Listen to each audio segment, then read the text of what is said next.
Hello and good morning, everyone, and welcome to Ash Wednesday. Lent begins. It is time for sacrifice. It is time for penance. It is time to prepare for the coming of Jesus. So I hope you all are ready. I certainly am. I've already gotten part of my Lenten promises underway. My controller, for some reason, is not functioning, so bear with me a second. I don't know. This has happened like 3 times now, where every time I start the stream, something has to break. So it's just, I don't know why. I don't know why it always has to be this way, but it always has to be this way. So good morning. Welcome in. We need to take, what do we need to take here? I don't remember what plan we were trying. I think we're trying to take Starkeld. Let's see if Super Earth tells us what we're doing. What are we doing, Super Earth? We have failed our major order. We are running low on the ability to do things, so there's only 50,000 people in Cyberstan, and have we given up hope? Or is it just too early in the morning? The bug divers are in full force, outdoing their thing, of course. Okay. We're trying to liberate Cyberstan. Looks like most people still are on Starkeld, so we will continue the mass fighting of the robots.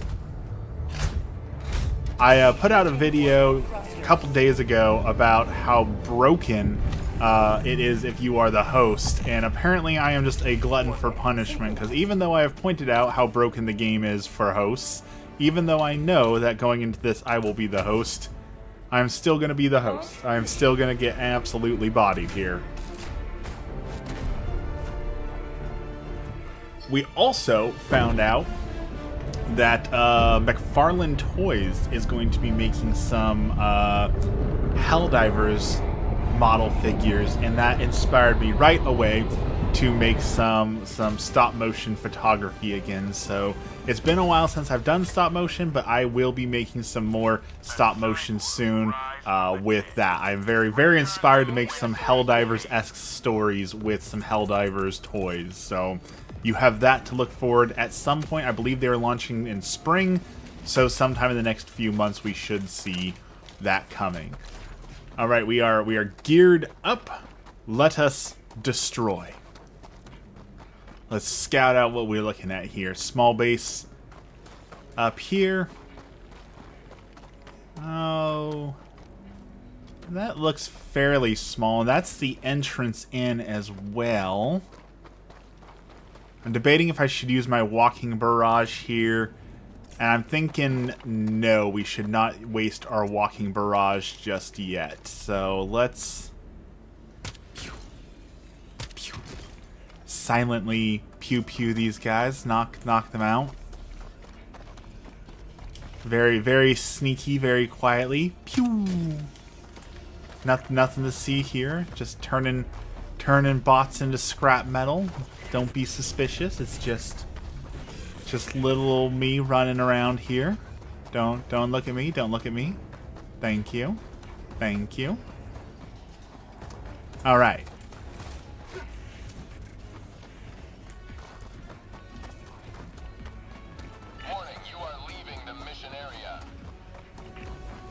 We're gonna move a decent ways away from that. That way they can call in help now if they want to, but it is too late for help. That is destroyed, so that's one part of the mission down. That's not a good throw. Let's sticky that one too. Okay, got that one stuck. Oh, it's mad. It's looking at me.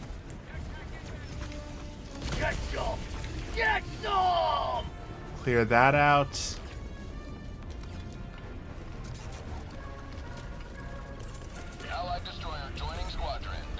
Okay, there we go. And we'll throw that over there. Perfect. That is a great start to this.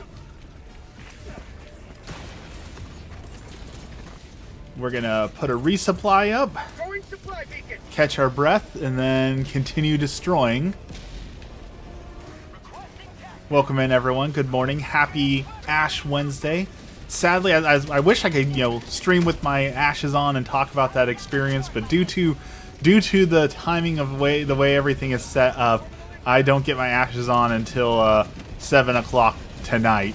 And unfortunately, it'll basically be put the ashes on and then wash them off and go to bed because it's a little bit too late at night.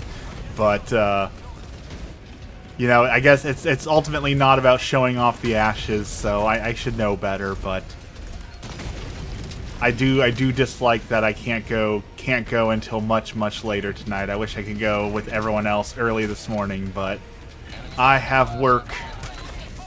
Ooh, that was a perfect headshot. Y'all see that?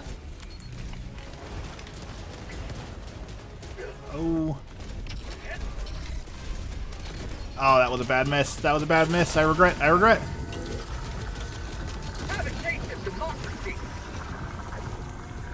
There's explosives. There's no safe place to go. Everything was explosive. Okay.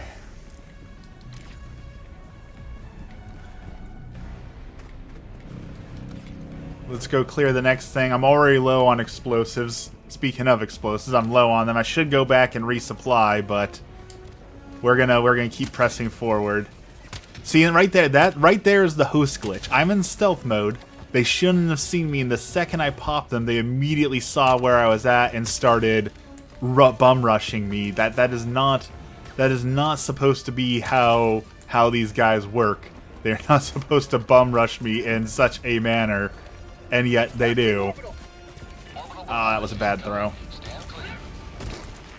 Okay, let's reevaluate this.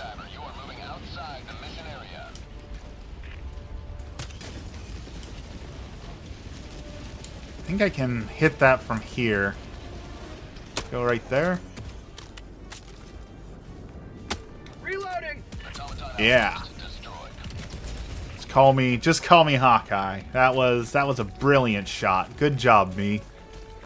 Let's go resupply since I'm low on explosives, and then we're gonna go hit that jammer. That jammer looks problematic in a few different ways, so. Oh. That person just randomly got exploded in front of me. What happened to you? I don't know how that person just randomly fell over in front of me. I don't know. That happens a lot on Cyberstan, unfortunately. Between like the ejection pods and all the other things, it just people randomly get exploded all the time on this planet. I don't know why, but it happens. Okay, so this person's doing SEAF. That person's doing the jammer. We need to go help with that jammer. So let's go. Chaotically Fun Guy, welcome in. I think you're the first one in this morning. How's it going? What class are you in this morning? Throwing grenade. Automaton facility destroyed. On a field trip today. That's exciting. Where are y'all going to? Oh. Okay, well, I did not expect those guys to spawn in like that. I'm going to the National Museum of the Marine Corps. Well, that's awesome. That sounds very exciting. I'm sad that, like, I never appreciated field trips as a kid, and now if we took trips to museums and stuff, it was all paid for and planned out for me. I would be so excited to get to go see museums and other things, and I'm so sad that I never appreciated it as a kid, and now I don't get them when I could appreciate them. One of those things, as a kid, you never know what you got until you are. Fun fact, Waffles was going to be a Marine because both my father and uncle were Marines, and I always wanted to be a Marine like them, but unfortunately I was unable to be a Marine because of some medical stuff. So that is what I was going to be. That was the hope, that I could always be a Marine, but I was unable to fully commit to it, unfortunately. You brought your dad's Polaroid as a joke? Polaroids are awesome. I love that Polaroid cameras are making a comeback. People are are appreciating Polaroids and playing with them again, and I am here for it. I love a good Polaroid camera. All right, let's do this. Push it to the limit. Come on. There we go. All right, you got the stratagem jammer? So good job. That guy got taken out getting the stratagem jammer. So he died for a good cause. Oh boy. Well, I saw that Vox machine too late. I should have ran the other way. Request approved. Reinforcements have been launched. What kind of Polaroid does he have? Do you know what kind it is? Like, is it one of the newer ones, or is it like one of the old Polaroids? Do you know what year the Polaroid was made in? Requesting tac pack. Requesting equipment. Orbital inbound. Get to skip class, especially Spanish. Don't skip too much Spanish. I took Spanish class, and I loved Spanish class, and I used Spanish for my job, and I should have stuck with it because I think I could have truly gotten bilingual. I was really good at Spanish, and then I stopped once I left high school, and I learned it for a job, but then I didn't fully use it, and now I've lost it, and I really wish I would have stuck with it, because being able to be bilingual not only makes you more money, but it's super useful in a ton of different jobs. So Khan had to get up at 4:40 a.m. Don't worry, when you get to be my age, you'll wake up at 4 a.m. every morning, whether you want to or not. It was one of the newer ones when he got it.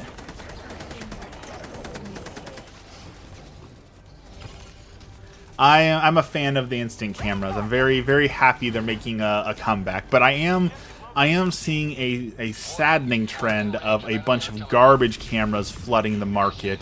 And I am sad how many low-quality cameras seem to be being made and function now. Just flooding the market. 1980 to early 2000s. Very cool.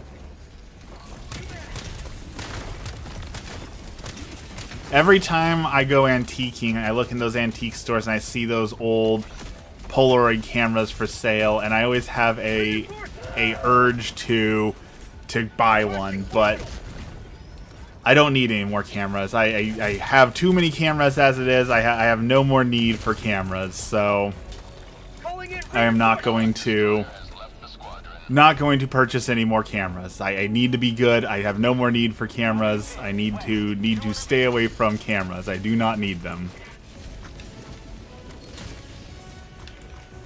How did I miss that? Oh, it's broken. That's why. Okay, well, I guess thanks for wasting my stuff there, dude. Orbital inbound. Nope. Don't call in reinforcements. Dad's here. Good morning. How's it going? Any big plans for today? Bag's empty. Just continue going on walks and exploring, or anything big? Ah, there's a stratagem jammer over there. Okay. That's why this has been really tough. We need to take out that jammer. Throwing grenade. It's one. Man, I cannot aim today. Holy cow. Why am I aiming so badly? Okay. We got that. One of the cassettes being Freebird. I was talking with Dex about that. It's time to get back into cassettes, I feel like. Cassettes and DVDs and physical media. I'm tired of paying so much money for renting music and all that, you know. So I think it's time to start reinvesting in physical media, I feel like. Alright. Enemies just got called in. We need to hurry, because this stratagem jammer needs to go down before those enemies spawn in. Just exploring 70 degrees this morning. Oh, that sounds wonderful. I wish it was 70 degrees. We actually might be getting our first snow of the season today, so it's pretty pretty cold in our neck of the woods. Go back.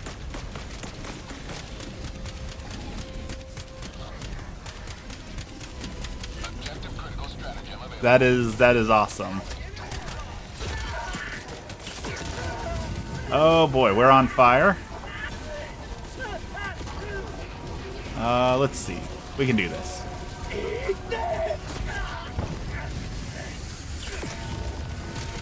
That is a lot of dudes there.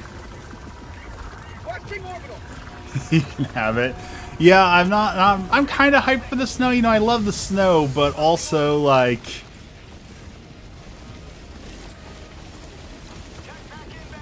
closed down roads, icy conditions, all those sort of things. You know, it does get old pretty fast. So I like the snow for like one day, but we never get one day of snow. We get ice storms that shut everything down for a few weeks, and it's awful. So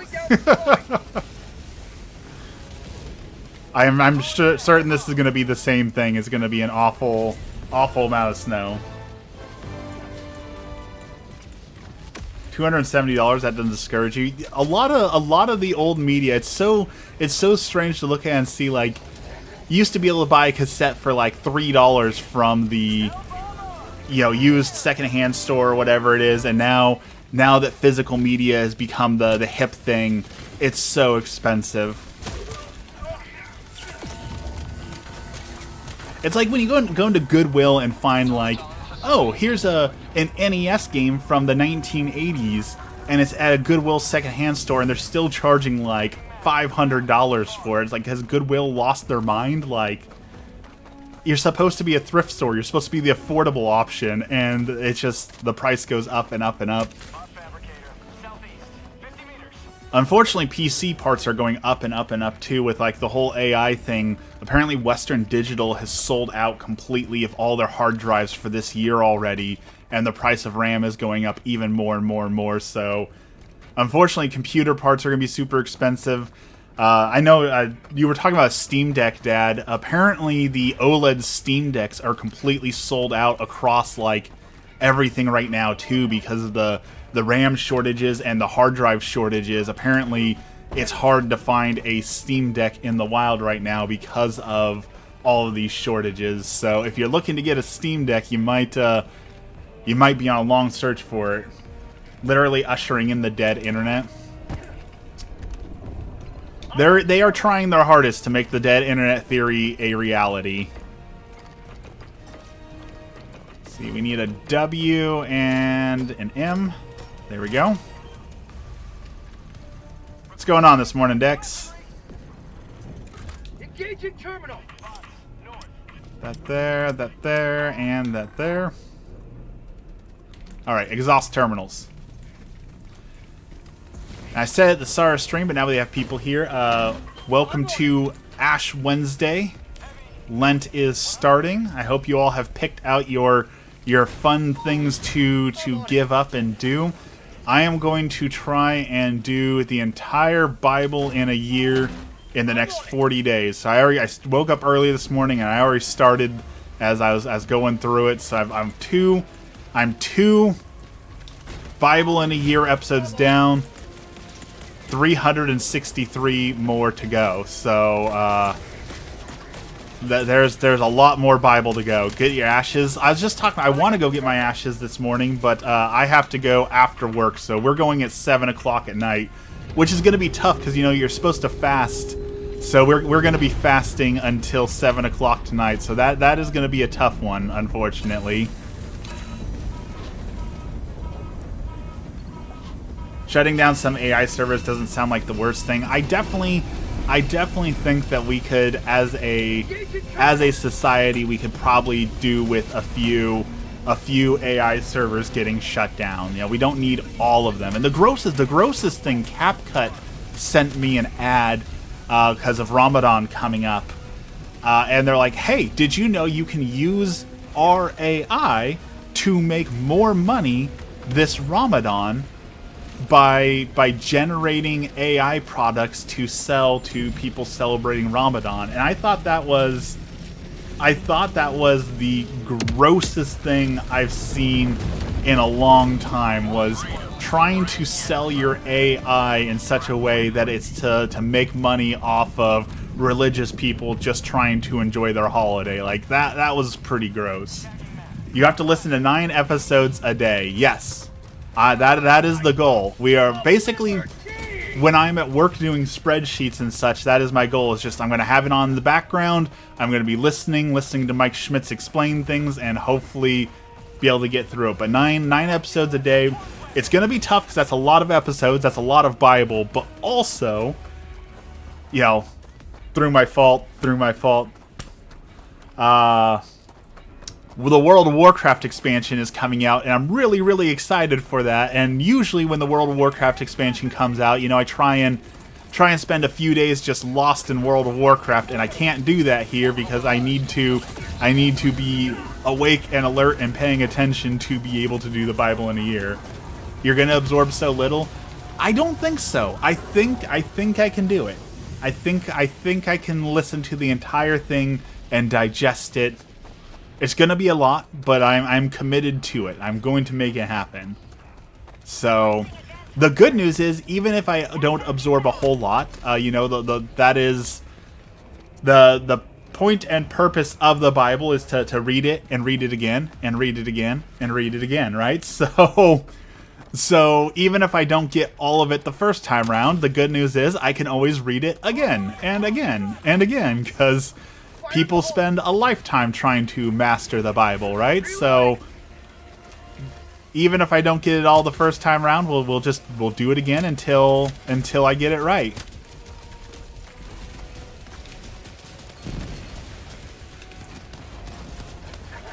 All right.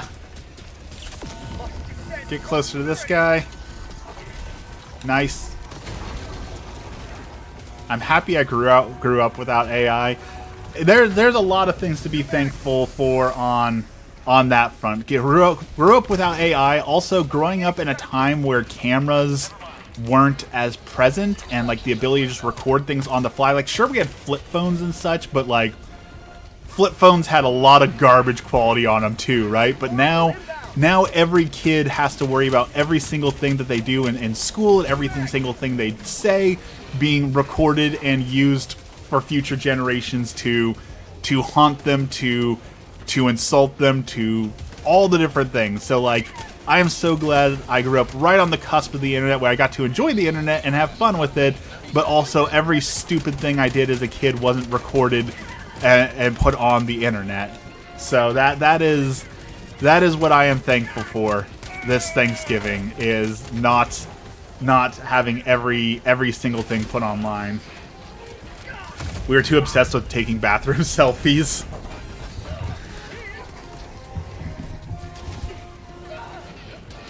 I saw really what software or plugins are using to stream vertical. So stream vertical, I'm using OBS, and then in OBS I'm using a function add-on called Atrium, and then from there it's just automatically from OBS right into directly to YouTube. So it's not super complicated. It's actually pretty easy, and it works very well. And in fact, now there's actually a second option where you don't even need plugins if you don't want them. Now you can, they're beta testing it.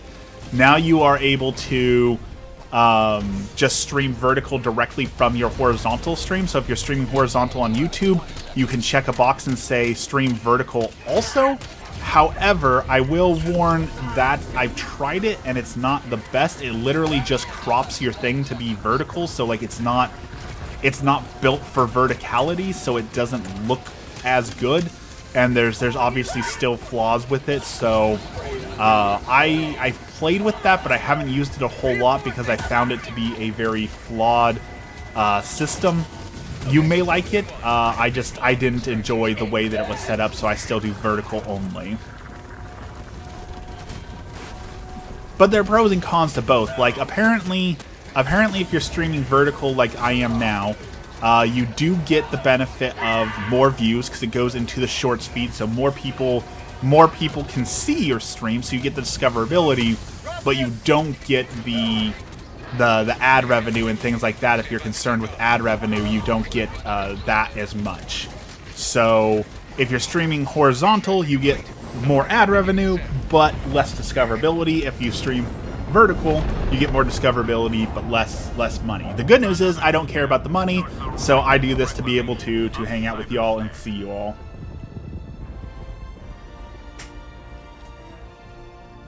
If I could ask God to get rid of one thing, it'd be all the AI slop on the internet. It's frustrating for a lot of reasons. You know, there's the environmental impact, there's the misinformation thing, but honestly, the thing that frustrates me the most about the AI slop on the internet is how I'll spend, you know, hours creating a video. I have an idea, I have a vision, I want to put it together.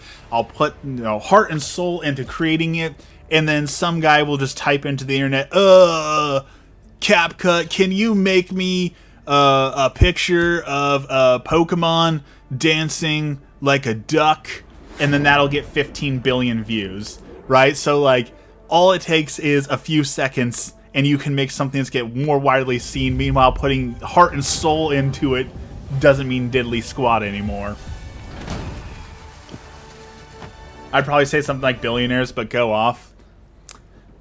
It would be a net benefit for society. I do feel like if once you reached $1 billion, like if you got like a certificate, right, saying congratulations, you've reached $1 billion. So you get a plaque. You can hang up the plaque in your house that says, "Look, I did it. I won capitalism." And then after that, you're not able to amass any more wealth. You know, the $1 billion is it. Now everything is donated to the poor, the hungry, the needy, all that sort of thing. Like, congratulations, you won. Here's your shiny little thing that says you won. Now go do something else. I'm trying to get my 4,000 watch hours while growing my channel. The lives do count towards watch hours, and lives definitely add up quickly. I would say, even with how few views I get, because on an average day I have about 3 or 4 people watching me, like, and that's on a good day, right? So with even that few people, I would say I generally get between 10 and 20 watch hours per live. So that will hit your 4,000 watch hours pretty good and easy. But honestly, like, for me to hit my 4,000 watch hours, it was pure luck. And I'll say for most people, hitting the first 4,000 watch hours is probably darn near pure luck. Like, I had one video. I've only had one video. It just popped off. For whatever reason, YouTube said this video needs to be seen by everyone. And they sent it out to 40,000 people. And I got something like 2,500 watch hours from one video. And that was it. Then I was monetized and off I went. So sometimes you just need to be lucky. Because who knows how like, right now I have a video that's circulating. It's got a 6.5% click-through rate, which is one of my best click-through rates I've ever gotten. Like, the thumbnail is actually doing its job, and it's only got 1,000 views. So how can one video have a click-through rate of 2% but have 44,000 views, and another one has a click-through rate of 6.5% and only have 1,000 views, right? Because it's all those things don't matter. At the end of the day, it's pure luck of, did YouTube send this to the right people? And the answer is oftentimes no. Like, if you look at your statistics, always look at your statistics. If you look at your statistics, it'll show you what's recommending your videos, and that's what absolutely kills my click-through rate. Is it'll recommend my videos to someone who's watching Brain Rot. And like, well, thanks for trying to get me views, YouTube, but also an 8-year-old watching Brain Rot isn't going to want to sit here and watch me talk about Catholicism and life problems, you know? Like, that you're recommending it me to the wrong audience, and that is the problem. What is that click-through rate? It's CTR. What that means is it shows you a percentage of when someone sees your thumbnail, like when you're scrolling through, do they click on your thing? The higher your click-through rate means more people see what you are clicking and say, yes, we want to watch more of that. So the higher click-through rate means more people are looking at your stuff, clicking on it, and the lower the click rate means that your thumbnail isn't doing its job. It means that people are looking at your thumbnail and they're saying, I don't want to watch that video based on your thumbnail, because that's all you get, right? It's only based off your thumbnail. It's 100% based off of, you get one chance, people see your video, they see your title, they see your thumbnail and say, yes, I want to watch that, or they say, no, I don't want to watch that. I could never be a creator. Yeah, I would say most people, I want most people to be a creator. That's the thing. I want most people to be a creator. Man was created specifically for the purpose of creating. God created us in his image. God creates, therefore us created in his image must to create. So I want people to create, but all the frustrations that come with it, I would never recommend, right? The whole having to learn how to manipulate YouTube, having to learn how to make things work is such a frustrating part of it, right? You just wanna be an artist. You want to create art and show off your art, but you've got to do all sorts of other things with it to even have a chance of being seen, and that's super frustrating. It shouldn't be that way, right? You should be able to just create art to create art. You shouldn't have to, well, I need to know how to manipulate my CTR, and I've got to create good thumbnails, and I got to know how to create clickbait for people, and all these other things, right? It's such a frustrating experience that you have to do all those things just to show off your art, right? That's why I typically don't have a pure photography channel, because when I had a photography Instagram, I would just post pictures that I liked. And it was just like, hey, this is a picture I took. This is a picture I liked. I want to show it off. But no one would ever see that art, because Instagram was like, oh, well, you know, you didn't do all these manipulative things to get to the top of the thing, so we're not even going to bother showing your art to anyone else because you didn't take the time to manipulate things. So sorry, no. And that's so frustrating, right? I wanted to show off art that I liked, and the internet said, no, you can't do that because you need to have a clickbait that says, did you know this owl almost ended the world? Click here to find out how. And I hate that. Arc Raider? No, this is Helldivers 2. And yes, YouTube is trying to solve the brain rot problem to a degree, at least. It looks like they are starting to demonetize AI channels, because they realize, like, if you look at the stats, and the stats are so scary to look at. If you look at the stats, it's something like 15 to 20,000 videos are uploaded to YouTube per minute. Like, not in a day, per minute. So we're talking literally millions of videos are being uploaded to YouTube every day, if not hundreds of millions.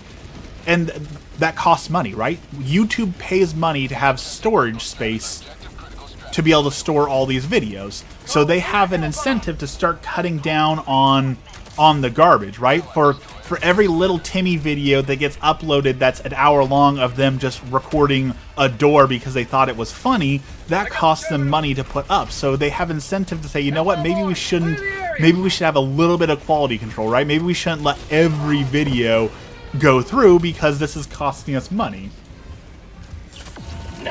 So hopefully they take that and run with it a little bit and say, okay, we want to decrease the amount of slop and brain rot and garbage, and actually have good videos put on here. But then the problem always comes, like the problem with the government, right? People always like, why doesn't the government enforce certain things? But as soon as you involve people, government, and power, well, now you're going to have the issue of, like, well, who decides, right? If YouTube says we're only going to allow good videos on our platform going forward, well, who decides what good is, right? Like, there's plenty of plenty of animated garbage from way back in the early 2000s era that people would look at now, like, well, that's a really stupid video, right? The badger mushroom, by no stretch of the imagination, is a brilliant work of Shakespeare. So should that make it?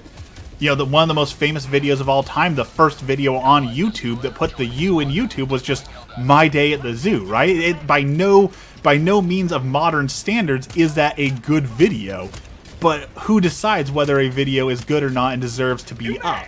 I think we can all agree we can cut down on the AI stuff there, but what about all the other stuff, right? Are my videos good enough to make the cut? Like, certainly there's a lot of people who don't like my videos, so does that mean it's not good? Like, as soon as you start involving those questions, it becomes infinitely harder, because humans are flawed, and our definitions suck, right? So they have a tough problem ahead of them. But I think banning AI is at least a good start. My Day at the Zoo is a cinematic masterpiece. It is from a human perspective, right? Like it is a very human video. It is what puts the U in YouTube. A stick of RAM now costs $900. Yeah, and I'm super frustrated with that, especially because my computer just, of course, started making a crunchy noise again, so it's about time to have my computer serviced, which means, of course, that's now going to cost an arm and a leg because of all the AI. Alright, Smoke, do your job. Hide me from the enemies. M W Y hashtag Pac-Man.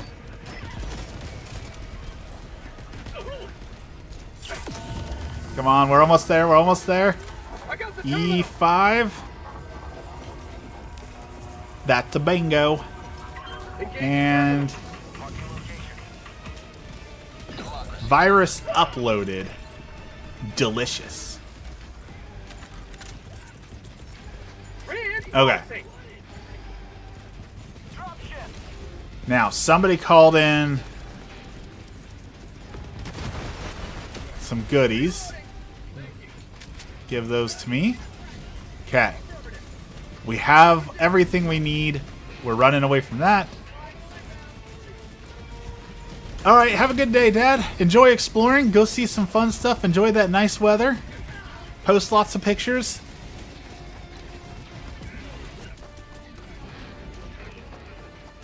Thankfully, GTA 6 is fully... You know, every time someone brings up GTA 6, I have to point out I am confident that GTA 6 is going to be not a good game. I know it'll sell. I know it'll be the fastest and best-selling game of all time. I have no doubt that it's going to sell a bunch of money and do very well. I think it's not going to be that good of a game. I think it's going to be a mile wide and an inch deep. Like, the only reason people are even still talking about like Grand Theft Auto 5 is because of all the mods and things like that, right? Like the base game, you do the campaign, you explore the world a little bit, and then you're bored of it, right? So like there's only so much to do. I feel like that's going to be Grand Theft Auto 6 is going to be so overhyped. I really feel like it's not going to live up to the expectations that everyone is setting forth for it. Orbital inbound. I really think it's not going to be as good as people want it to be. Calling in reinforcements. Oh, come on, that was a perfect shot. That went right in. That one went right in twice, and it blocked me. What's up with that?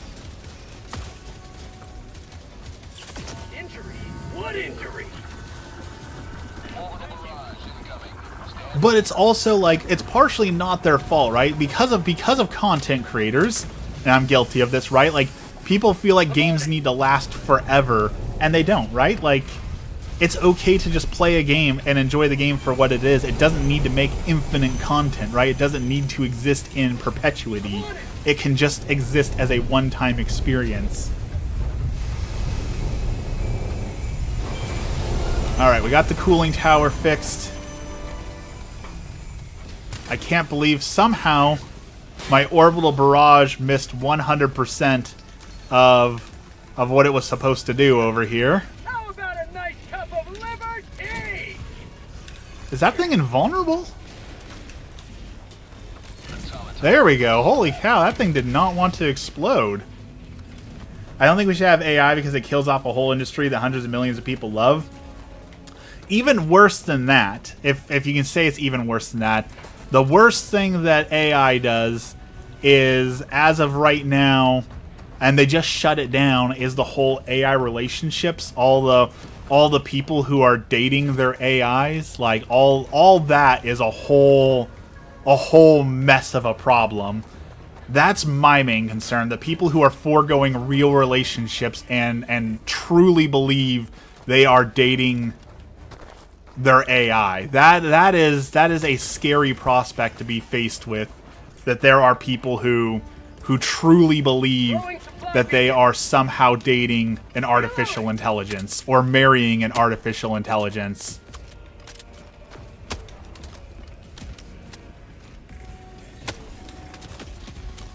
Come on.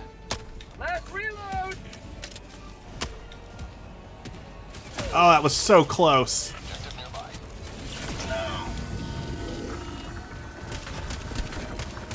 I was so close on that last shot, and I ran out of ammo, so now I have to readjust everything again. I was so close to nailing that shot.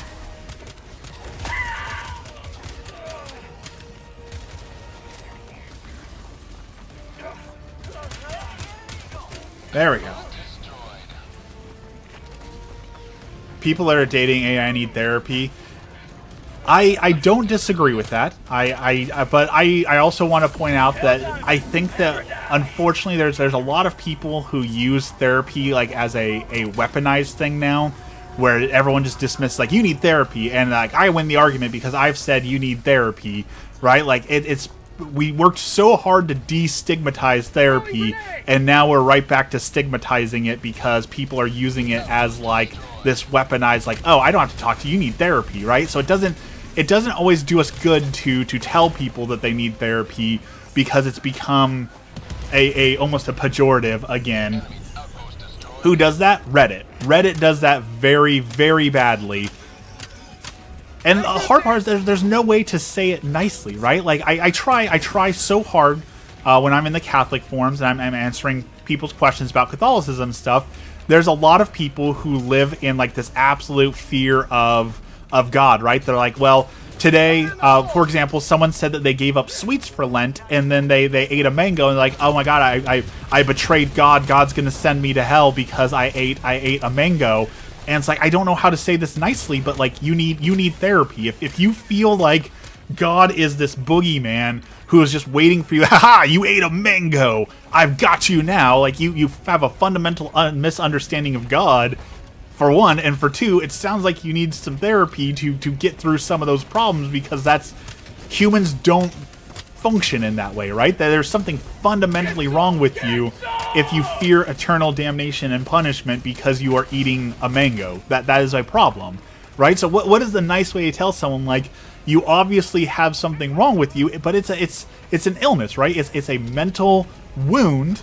It's not a shameful thing, but it is something that you should deal with rather than just accepting. Orbital inbound. All right, destroy that. Run.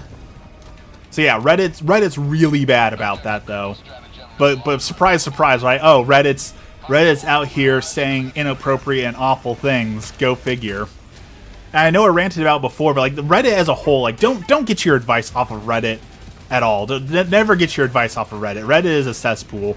But just the other day, someone was complaining that I told someone that they needed to go get marriage counseling for their broken marriage, and they were upset at that advice. Like, well, that's not helpful advice. That is the correct advice. Like, so that's Reddit in a nutshell. Is everything is wrong on Reddit because it's run by a bunch of edgy 13-year-old atheists who think they know better than everyone else. So, long-winded way of saying don't get your advice off of Reddit. Please go to actual professionals for your advice. And the only reason why I give advice on Reddit is because I feel like it's my obligation to try and correct some of the horrible misinformation and terrible bad takes that exist on Reddit.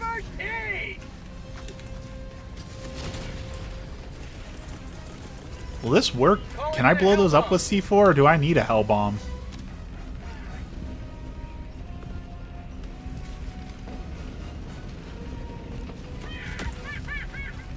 Alright, let's set it and forget it. Run! Hell bomb armed. Clear the area. Good luck fixing Reddit. There is no fixing Reddit, but I can still try and help people, right? Like, I can still try and make a difference to the people who are getting bad advice on Reddit. And like the worst place on Reddit, I feel, is the Christianity subreddit, because r/Christianity shows you exactly all the problems with Christianity today, because it's a place to discuss Christianity. Okay. Anyone could post, hey, I'm cool with that. We don't need an echo chamber. But the problem is that every day that r/Christianity exists, a new form of Protestantism and heresy is born. Because what happens is people come on there and say, well, I like Christianity, but I don't like these aspects of it. And so a few people get together like, oh, well, I don't like that either. Let's make our own church. Let's form our own thing that has Christianity, but minus these parts we don't like, right? And then a new heresy, a new Protestant is born, and Christianity gets watered down just a little bit more. So that is my problem with r/Christianity, is that it exists to create more Protestants. And I'm not saying here bashing on Protestants, but the problem with Protestant is because they have no central authority, anyone can say anything and they can make it their own brand of Christianity, and it's not based in any scripture, any truth, any actual authority or knowledge. It's just like, hey, I don't like this, so I made up my own brand of Christianity that doesn't include this, right? And that's not how a religion should work, right? You don't get to just make up whatever you want. Never sleeps. And see, on the internet, we have people feel okay to say how they feel. And mostly men do decide that they need to be told to grow up, or it's not that bad. Yeah, there is definitely a problem, and that is the whole crux of all the alt-right pipeline and Joe Rogan and Andrew Tate and all that, is all these young men who don't have good father figures in their life, who don't have solid advice and foundations and morals, don't know what to do, so they're feeling lost, so they turn to these grifters who sell them on the idea of what masculinity is or what it means to be a man, and they get a total lie on all of that. But doesn't everybody do that?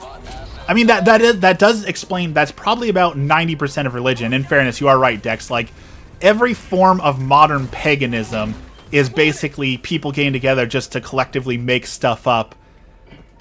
Like, if you ever attend, like, if you ever go to, like, a witch coven in your local city, that's all it'll be. It'll be some lady who got her degree, and she says, well, I'm a high witch. And you say, oh, wow, how are you a high priestess? And she's like, well, I went online to get a highpriestessdegree.com.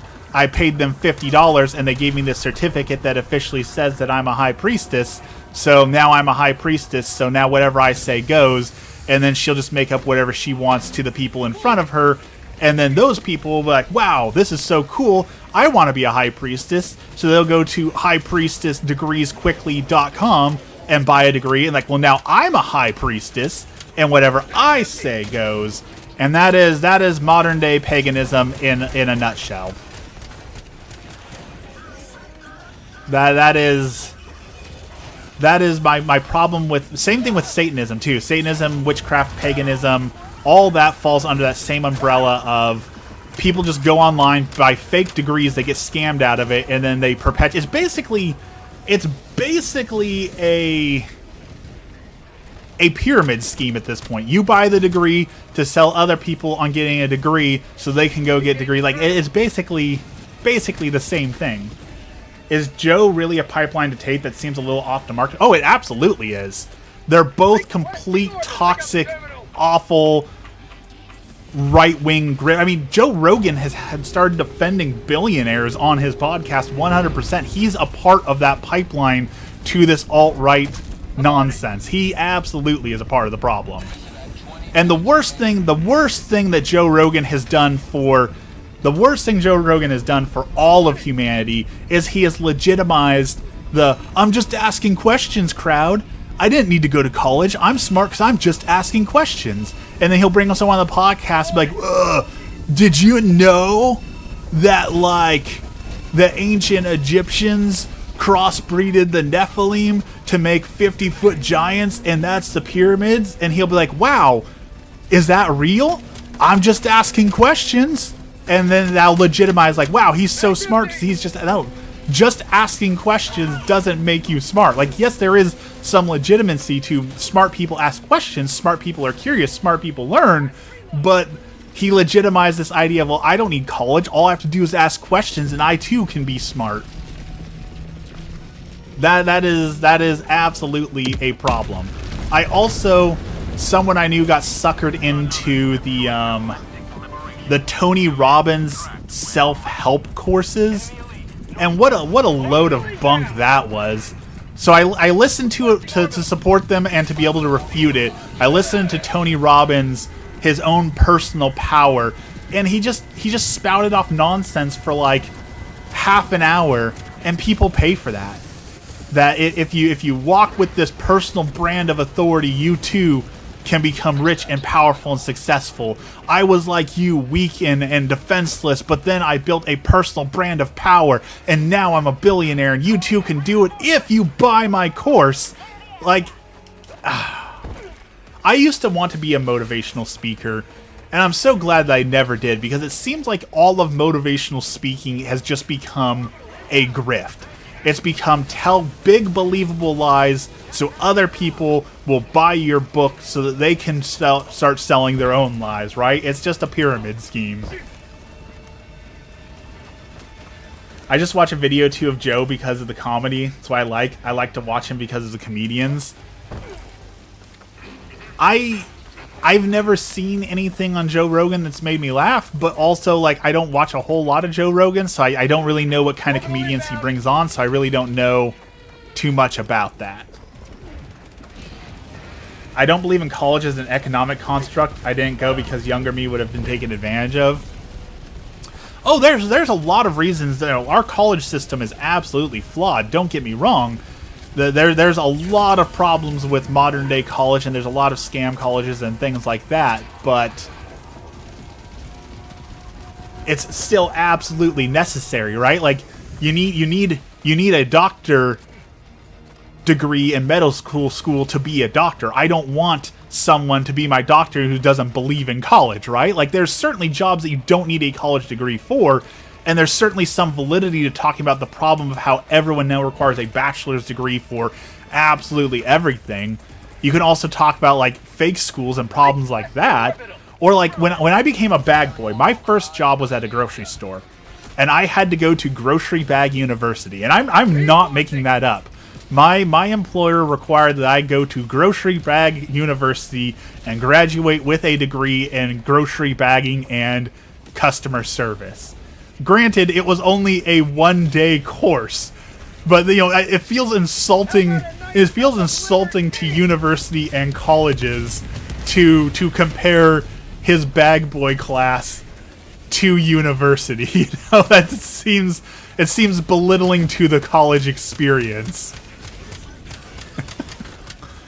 But you are talking to a person who graduated from Bag Boy University, so I actually now that I think I have 3 degrees, I have a bachelor's degree in business, I have a minor degree in marketing, and I have a second major degree in bag boyism. So you are talking to a highly educated individual. You can become an ordained minister after only 1 course. That's another reason. That is another reason why I respect the Catholic Church and the priesthood so much, is being a Catholic priest means something. You can't just go and become a Catholic priest. It requires the seminary school and discernment, and you have to be given that right by the bishops and the people in power, whereas every Protestant, you can just go online and become a minister online. Like, that is why the Catholic Church has way more validity than 99% of other churches, because there's actually meaning to the priesthood and becoming a member of the clergy. Like, the fact that I could go get ordained as, like, my own Lutheran priest in an afternoon should tell you there's a problem with Lutheranism in general. End the stream, I'm sick of you. I can show the Furby picture again. Maybe if I flash the Furby picture, it will, again, curse the stream and close it down. Is that what you want? Yeah, let's run towards those missiles. That seems like a good idea. Let's run over here. This seems like not a bad idea. Orbital inbound. I don't know how I'm going to get a job with all this. Well, that unfortunately is the bad news. Chaotically, I don't want to be a downer, but the job market is a bummer right now. I'm pretty sure unemployment rates are one of the highest it's been in a long time. So you're not alone in not knowing how you're going to get a job next, because there are a lot of people who are in that boat right now wondering what comes next, how do I find a job next. And that's also I think part of the alt-right pipeline problem, is that a lot of young men don't have a whole lot of hope, right? Like you look at the state of the world, you look at, okay, I'm going to college, I'm going to be $100,000 in debt. I accept that, but is that going to get me a job? You're like, well, no, you probably won't get a job with that. Okay, then like what am I supposed to do? What hope? Why should I bother participating in this society and all these things if it's not going to guarantee me a job, you know? So I definitely feel like that is a cursory part of the problem as well.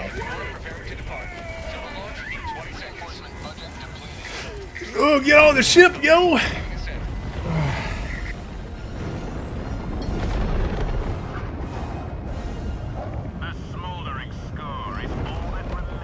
Pay is terrible, benefits suck, and there's no upward mobility, but it's a job. Also, and this is probably gonna be nonsense. Probably gonna be nonsense, but for some reason, I've been getting a ton of YouTube video recommendations for Regular Show, which I haven't watched a whole lot of Regular Show, but my understanding of Regular Show is that it's about Mordecai and Rigby, a bird and a raccoon, who are supposed to be young, like 20-somethings slackers at their job. And I get video after video after video about like idolizing how you can be more like Mordecai and Rigby, how you should be like Mordecai and Rigby, how your life will be better if you take this advice from this cartoon. One, you shouldn't get life advice from a cartoon unless it's Bluey or My Little Pony. But also, like, as far as I know, they're like 20-something. I don't want to use the word losers, but that's I believe that's what they're supposed to be. They're supposed to be 20-something losers who are just lost in life, and they're slackers and never accomplishing anything. Like that shouldn't be idolized. I don't understand why so many people are trying to idolize that. Avatar: The Last Airbender, Dex. Avatar: The Last Airbender encourages Eastern religion and yoga, so you know we can't recommend that. The amount of Catholics who demonize yoga, the people who live in perpetual fear of yoga, makes me shake my head. It's like the people who are scared of Pokemon cards. I don't get it. I really hate you so much right now. Fair.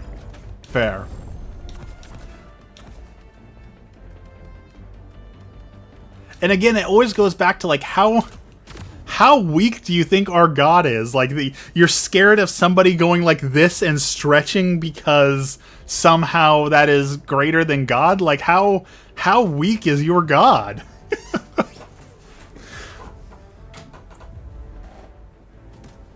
Now, there's an argument being made for like when you start to incorporate religion and chi and all that into yoga that they could become problematic, certainly. But to live in fear of Pokemon cards and yoga it's got to be such an exhausting way to live your life, right?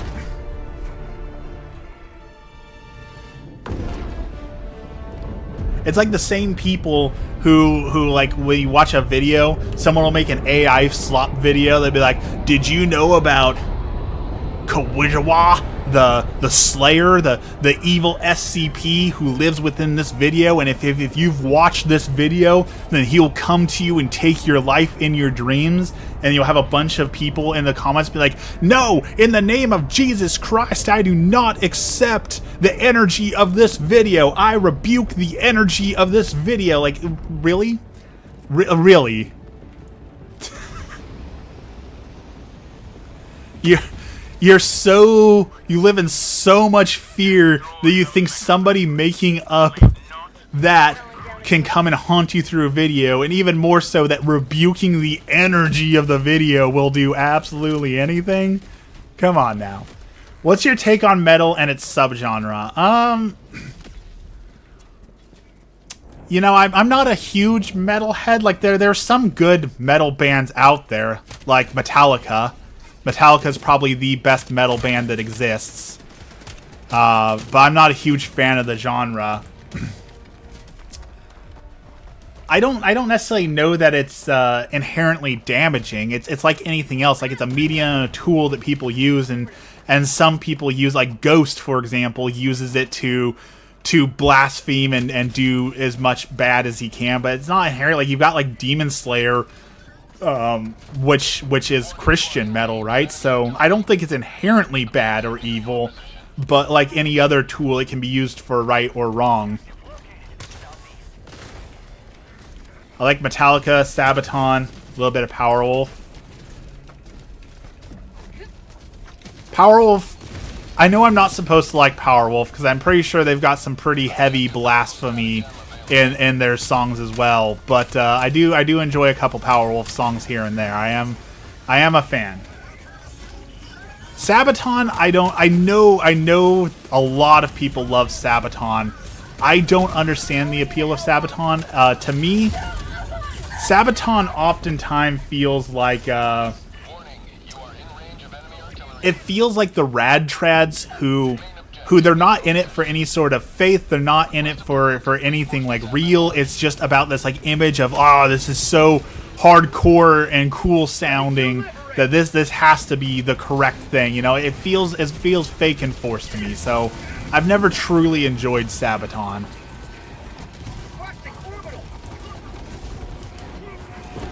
You also have God's Hate, who are very morally ethical. Whenever we talk about morality, I have to ask, like, are you saying they're moral by God's standard or by the world's standard? Because those are two very different standards on morality, right? That is the problem every time we inherently have when we talk about morality and ethics is you have to look at it from an objective lens or the conversation is meaningless, right? Because you have societies who believe that mutating children or mutilating them or harming them is moral and correct. So when we talk about morality, we have to talk objectively. It's either God's morality or no morality. Sainted by the Storm. I do like Sainted by the Storm. Again, I'm pretty sure I'm not supposed to like that song, but it does go hard. I do not deny that. It is a banger.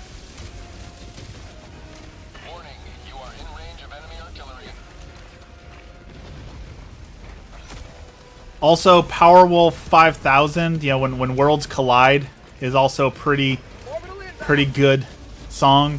Oh god, take Dragon Force. Dragon Force, I think they're a subgenre, right? Technically, Dragon Force would be like high fantasy, speed metal or power metal. I like Dragon Force a lot too.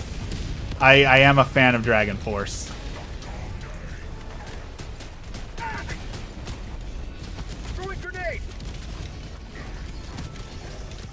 Oh boy. Okay, this is gonna be a problem. Smoke, please.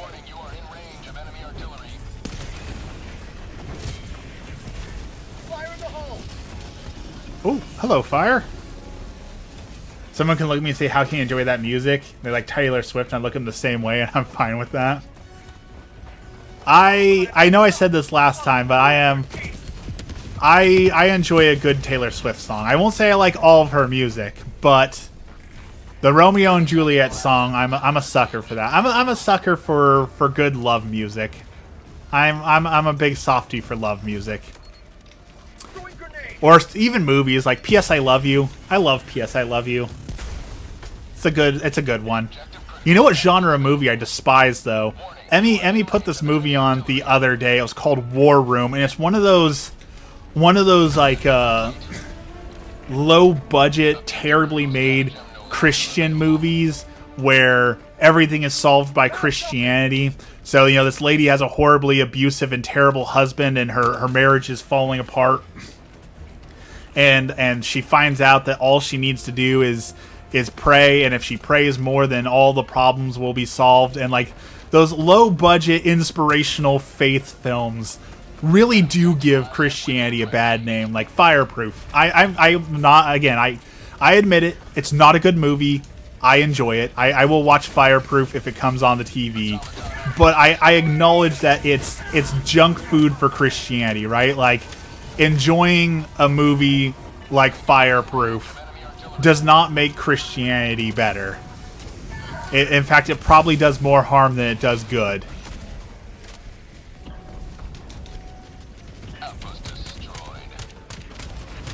Or like God's Not Dead. Holy cow, is that a terrible movie where the guy's like, I went to college because, you know, college is super liberal, and I was the last true Christian in there. My professor came in and said, before we continue, you have to sign this thing that says God is dead because God is awful. But I rebelled and I said, no, I won't. I refuse, college professor, Mr. Smart Man. Maybe you have a degree, but I have faith, and God's not dead to me.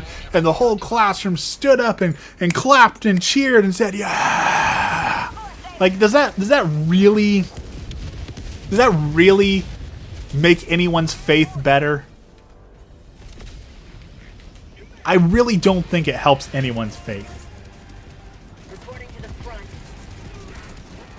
And then the ending is so bad, where to end the movie, and then the atheist is in a car wreck and he's about to die, and he finally, as he's dying, just understands that the only happiness and truth he can have is through Jesus. So yes, he still dies, but he converts at the last second, so it's okay because he gets to go to heaven, because in the last moment he said, no, I truly see God is real, and I was a naughty, stupid atheist all my life, but now I understand. Oh, the movie's awful. I highly recommend, if you can rent it on Amazon or whatever for $1, rent it and watch it, but don't watch it because you're going to a good movie. Like, it's worth watching just to see what a bad Christian movie is. And then they made 4 of those. They made 4 of those movies, and it's the same thing every time. I'm the only smart Christian here, and I'm surrounded in a world of atheism and sin, but don't worry, I'll stand up for Jesus and I will save all their souls. It's like eating a McDonald's hamburger. It's so terrible. Speaking of hamburger, if you forgot, no meat today. Today is a day of fasting and abstinence, so no meat today. Just making sure you all remember that. But also, one of the other things I really despise that Catholics are really guilty of, I'll call out my own on this one, is it doesn't make sense to have a day like today. It's supposed to be about fasting and abstinence. Okay, I'm eating less food, I'm not eating meat, I'm doing penance. Okay.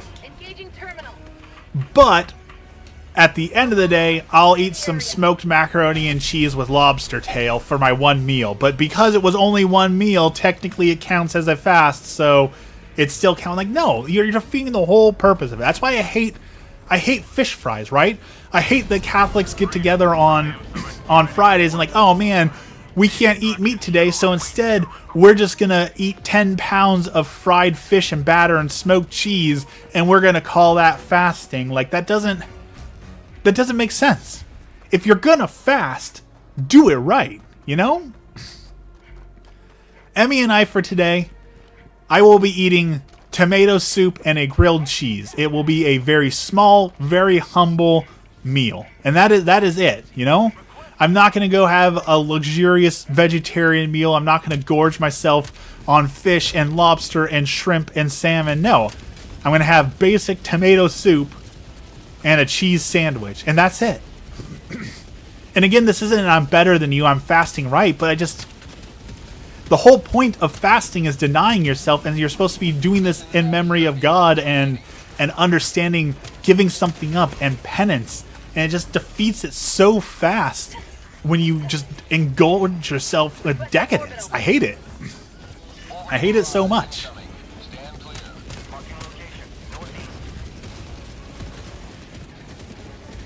That's my rant for the day. I cannot stand the fake fasting. Extraction shuttle inbound. It's also like I'm gonna rant a while about this now. You guys got me ranting on this one. I understand that giving something up for Lent it's our own personal tradition. It's not a requirement. There's no right or wrong way to do it. Where we're doing something to prepare ourselves for Easter. I understand that. But when people start comparing, like, oh man, this Lent's gonna be so hard. I'm giving up chocolate. I'm not having dessert for 40 days. That's gonna you're comparing giving up 40 days to being crucified? Like, are you serious now? Like, I understand that might be your own personal hill to die. I understand you might really like chocolate, but like, they're not comparable. Also, you're gonna get a lot of people. This is gonna be my coffee rant. You're going to get a lot of people who give up coffee for Lent. Solid choice. However, in that same breath, they're going to say, oh, I'm giving up coffee for Lent. It's going to be so hard. You know, I can't live without my coffee. I can't function without coffee. Well, then you shouldn't have coffee. What you're describing is an addiction. A literal drug dependence.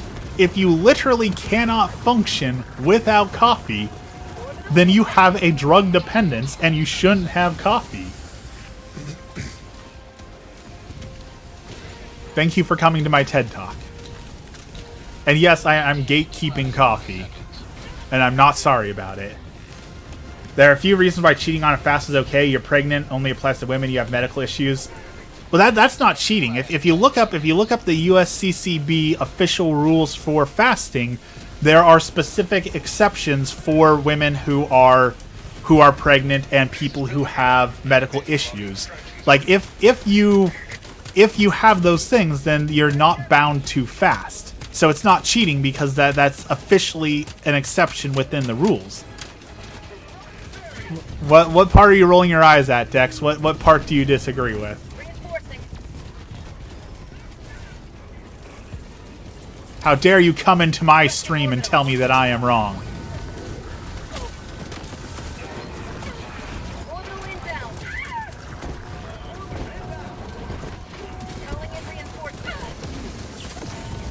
Alright guys, get out of here. Get on the ship, you better run.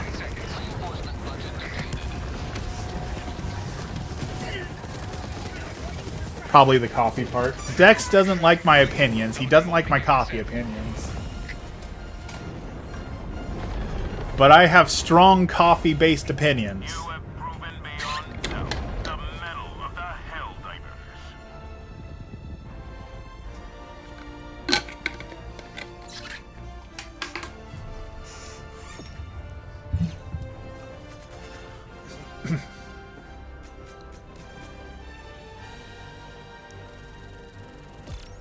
All right, we won another match. We might actually. I know a lot of people said we might not win this one, but I think we might actually win this MO. We're putting in the work. We are doing some good work on Cyberstan right now. So let's do one more. How about coffee with Red Bull? You know, I've eaten a lot of nasty things. That sounds pretty nasty. But it depends. Like, are you talking about like a shot of espresso in like an iced coffee with a Red Bull, like a Rebel from Dutch Brothers, or are you talking about pouring like a can of Red Bull in a cup of gas station coffee? Because those are two wildly different experiences. But also, if you like coffee, if you say you like coffee, then you should be able to just enjoy a cup of coffee, right? If you need to start adding cream and sugar, Red Bull, flavorings, if you need to add ice cream for like a Frappuccino, then you don't like coffee. You can admit that. It's not a shame. I feel like a lot of people feel ashamed to admit they don't like coffee. But if you can't go to Starbucks and just order like an Americano or a shot of espresso raw, black, then you just don't like the taste of coffee. And that's okay, but don't say that you like coffee and then go to a coffee shop and then not order coffee, you know?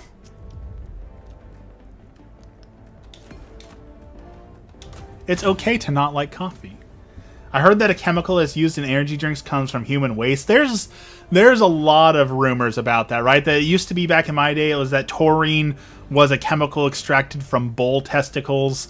So that, don't drink Red Bull because it has that in it. There's other people it comes from human waste. There's a lot of myths about Red Bull. I'm not sure I believe that. There's a lot of myths about it.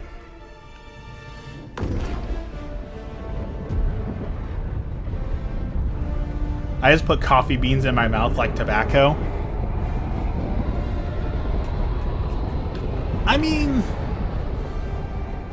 people like chocolate covered coffee beans, right? Like, that's not necessarily a bad thing. I don't know the health impacts of eating coffee beans, so I don't know if I could recommend it or not. I'm not sure what the health benefits or detractions are for that one, but also, on the topic of Starbucks, if your coffee order takes more than 2 seconds to order, it is no longer coffee. If I order coffee, I have nitro cold brew or Americano, black. That should be how simple a coffee order is. When you start getting into the can I get a upside down latte with half whip and 3 scoops of vanilla, but also half ice, and can you put a little matcha powder in there? And also I need 3.5 servings of espresso. That's no longer coffee. That you've moved beyond the realm of coffee. That is no longer a coffee drink. That is either some form of milkshake or falls under the general rule of a beverage. I like coffee when it doesn't taste so bitter. I like the bitterness of coffee. The more bitter, the better. But also, on the other side of it, the people who clearly just have a caffeine addiction, who drink I drink the triple Death Wish 7,000 milligrams of caffeine in every cup coffee, you also don't enjoy coffee. You enjoy drugs. If you need your cup of coffee to have 10,000 milligrams of caffeine in it to enjoy it, that is no longer enjoying a cup of coffee. At that point, you are just using coffee as a medium for your addiction. And you should seek help for said addiction, because that's not healthy. You can overdose on caffeine.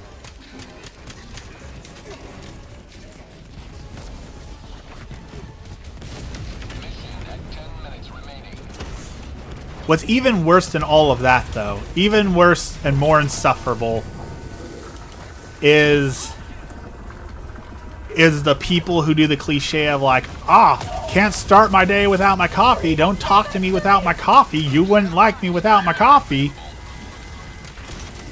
Because again, going back to caffeine is a drug. If you are only enjoyable because you are on drugs, you are just as bad as the people don't talk to me until I've smoked my first bowl. I'm only a good person if I'm high. That's an addiction and a problem. You have no personality. You need therapy.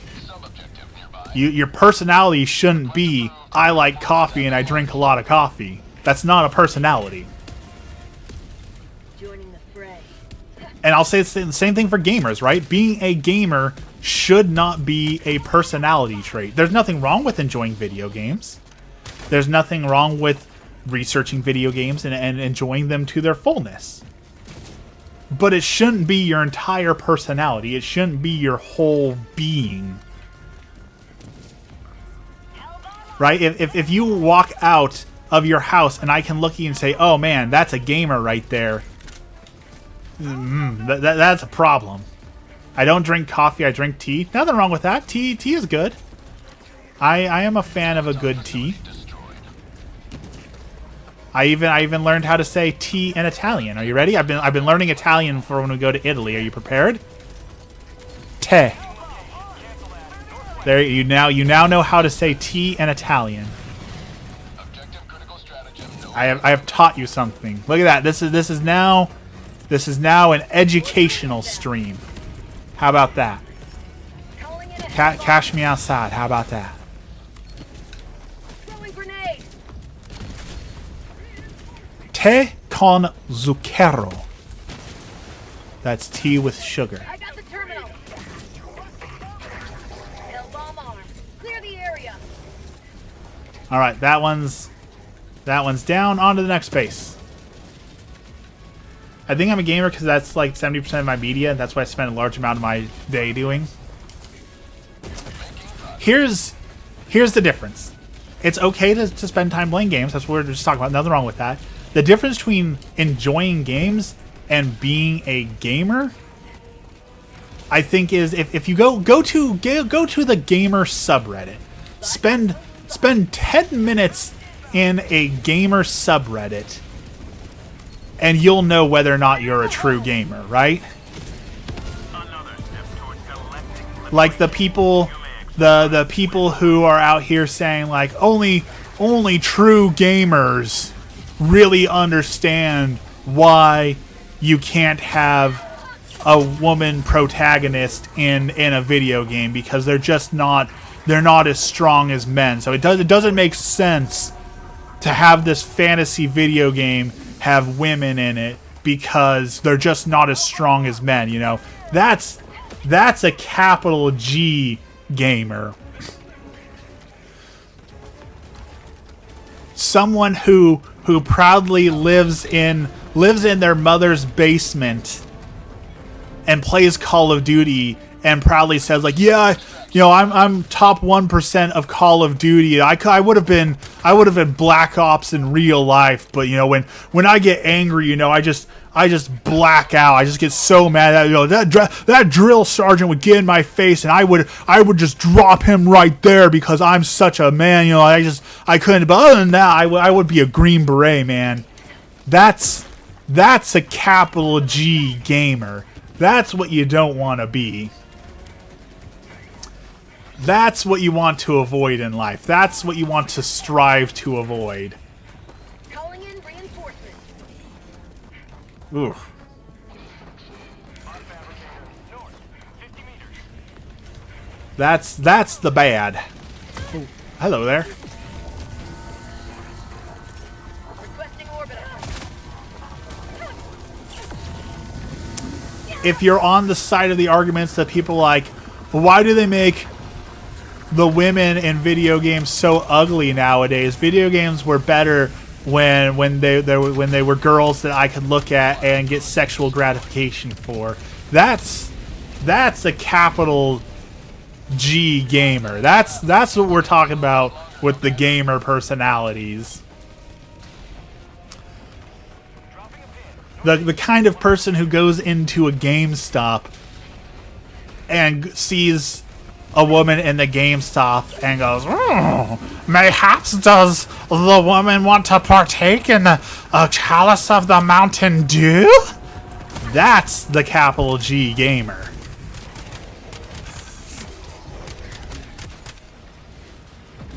Crying over women protagonists is hilarious. Metroid is one of the pillars of modern gaming. Samus, you know, famously a big buff woman. Okay. It's probably time to put on my unpopular opinion glasses. I got the new Metroid on Switch 2. It came from GameFly yesterday, and I started playing the new Metroid. That game sucks. I like old school. I like Metroid back when Metroid was Metroidvania. But modern Metroid games that are like this open world first person shooter, Request approved. it's not good. It's not good. Metroid should have stayed as a Metroidvania. And even then, Metroid's not even the best Metroidvania anymore, right? Like, you've got Dead Cells, you've got Blasphemous, you've got Castlevania. Like, Metroid has fallen far, far, far from grace.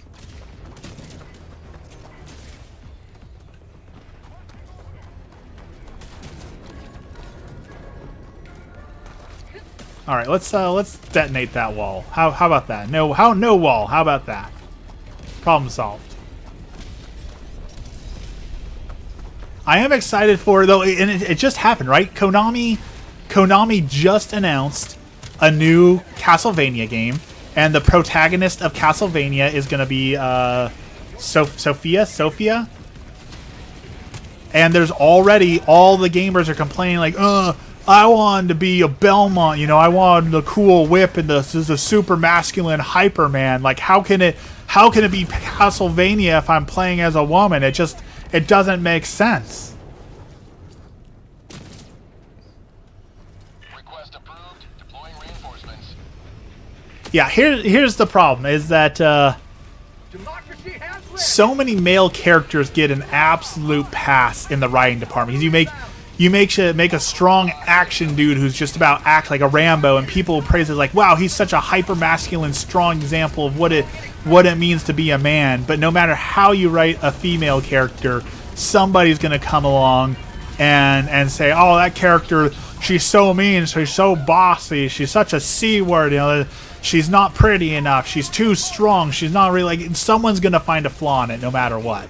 Because at the end of the day, they hate women, right? They don't want to admit that. That's the end of the conversation, though.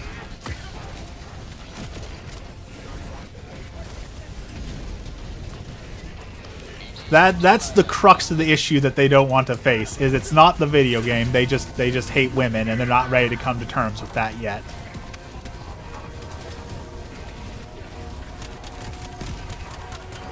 Last of Us 2, that's just bad. I definitely dislike strongly The Last of Us 2.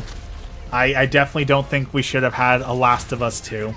I agree that there was a lot of frustrating writing in there, but also, like, it's not my story, right? Like, if I had my way, I would have continued The Last of Us 2 with Joel, but if that's what they felt that their story that needed to be told, like, who am I to tell the author that they need to write their story in a certain way, right? Like, that's the story they wanted to tell, so be it. ETA T-minus 10 seconds. Request approved. Reinforcements have been launched. Point me to the enemy. But then you also, like, look at the great affairs like Doom Guy. Everyone talks about Doom Guy being incredible, but, like, Doom has some of the worst writing in video games to ever exist, right? Like, John Carmack is the king, or John Romero is the king of bad writing in video games. But also, you shouldn't play Doom for writing, right? Like, you're not gonna get Shakespeare out of Doom. That being said, I wish the Doom movies were better. I really wish that we got better Doom movies. I feel like the Doom movie was an absolute waste of talent, of time, of ability. The Doom movie was really bad. The spread of the cyborg menace has been duly checked.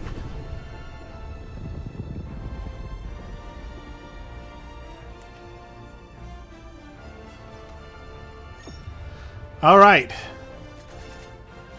3 missions complete. We have done a lot of good things for Super Earth this morning. Like, a bunch of video game franchises that are really good and well known because of the main male character, and they replaced them with women. What games did that? Because I can't think of any off the top of my head that have done that.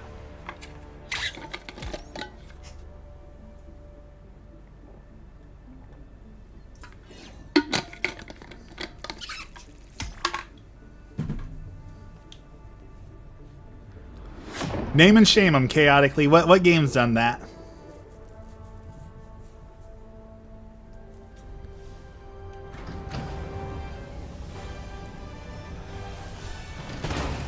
And then there's series where they should have replaced the main character a long time ago, like Indiana Jones.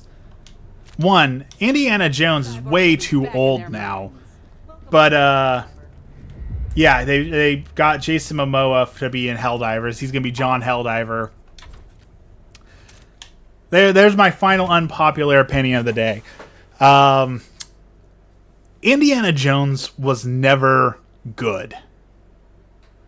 if you watch the first couple Indiana Jones movies, all it ever is Indy getting his butt kicked left and right. He loses basically every fight he's a part of. And as the Big Bang Theory famously pointed out, he's not even relevant to the story. The story would have unfolded the same way had he been there or not. So, like, Indiana Jones, overrated. Yakuza should have had a new protagonist ages ago. I tried to like the Yakuza games. I tried to like a pirate. It was too repetitive for me. I wasn't a fan of the like a pirate Yakuza. Just wasn't for me. Not saying it was a bad game. I'm just saying it wasn't for me. Wasn't for me. But like, I finally watched Indiana and the Temple, the Ark of the Covenant. Whatever, is that the Temple of Doom? The Ark of the Covenant one. And that was such a disappointment because everyone hyped this up as like one of the greatest movies of all time. And all it was a dude getting beat up in fights for an hour and a half and nothing happening. Like, if I wanted that, I'd watch a Rocky movie. Like, I don't get the appeal of Indiana Jones. One doesn't start with Pirate Yakuza. I started with the Pirate Yakuza. I did start with the Pirate Yakuza. He threw a Nazi into a propeller? I guess that's true. And one of the few fights that he did win. Alright. It is 6:30. Which means I gotta go get ready for work. So, unfortunately, that is it for me today. There's a lot of new people today. Say hi to all the new people. It says there's like 30 people watching us right now. So, hello to all the new people. I stream on Mondays, Wednesdays, and Fridays, 5 a.m. to 6:30 a.m. Pacific time. Mostly Helldivers, but we do all sorts of things. So if you want to watch next time, we'll be doing that. And I post videos on Tuesdays and Thursdays. So lots of content out there. Thank you for watching and hanging out with me. Before we end, like always, we are going to end with our prayer. So let's do that real quick. In the name of the Father, the Son, and the Holy Spirit. Our Father, who art in heaven, hallowed be thy name. Thy kingdom come, thy will be done on earth as it is in heaven. Give us this day our daily bread, and forgive us our trespasses as we forgive those who trespass against us. And lead us not into temptation, but deliver us from evil. Amen. Lord, thank you for this blessed day, and thank you for all that you do for us. As we start this Lenten season, as we go on this Lenten journey, help us to grow closer to you, help us to learn more about you, and help us to understand our relationship with you on a much deeper level. We pray for all those who are hungry, all those who don't have enough food, water, shelter, whatever it is they are lacking. Lord, help them. We pray for all the people who are going about their vocations, all the people who are interested in the priesthood, interested in marriage, interested in the monastic life, whatever that vocation may be during this time of penance. Lord, help them to discern on that vocation. We pray for the souls in purgatory, the souls who have been forgotten, the souls who have no one left to pray for them. Lord, help them. And finally, we pray for all the victims of war, all the victims of violence, all the people who are currently suffering in the world. Lord, bring about an end to these wars. All this we pray in the name of the Father, the Son, and the Holy Spirit. Amen.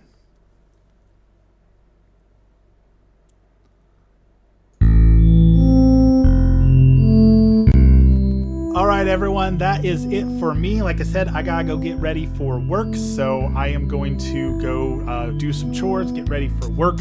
Again, don't forget, no meat today. It is Ash Wednesday. It is the start of Lent. If you haven't already, now is the time. Pick out something to give up. Give up that candy, that chocolate, that sugar, that coffee. Give something up. I promise you will see some benefits from it. But for now, I gotta go get started. Again, one last little pitch. I am here Mondays, Wednesdays, and Fridays, 5 a.m. to 6:30 a.m. Pacific time. So thank you for joining me. It was great to see you all. Have a blessed day and a great Lent, and we will see you again on Friday.